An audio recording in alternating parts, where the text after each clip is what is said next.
কবি নীরেন্দ্রনাথ চক্রবর্তীর লেখা কবিতা উলঙ্গ রাজা। সবাই দেখছে যে রাজা উলঙ্গ, তবুও সবাই হাততালি দিচ্ছে, সবাই চেঁচিয়ে বলছে সাবাস সাবাস।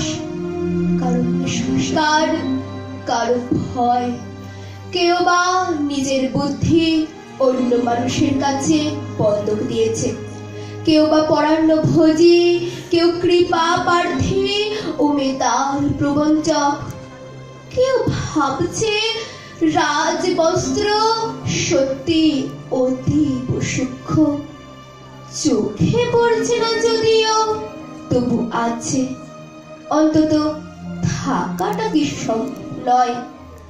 গল্পটা সবাই জানে, কিন্তু সেই গল্পের ভিতরে শুধুই প্রশস্তি বাক্য উচ্চারক কিছু আপাতমস্তক ভীতু ফন্দিবাজ অথবা নির্বোধ স্থাবক ছিল না।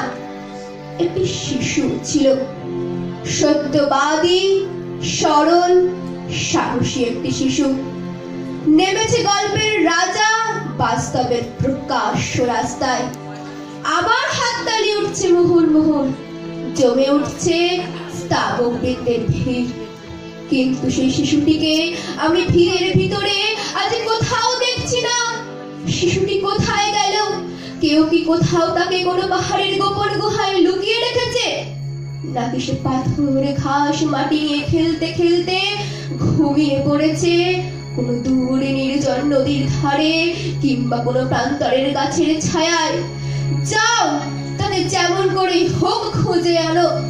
সে এসে একবার ওই উলঙ্গ রাজার সামনে নির্ভয়ে দাঁড়াক।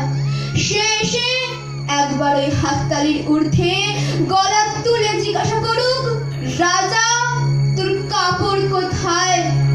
নমস্কার।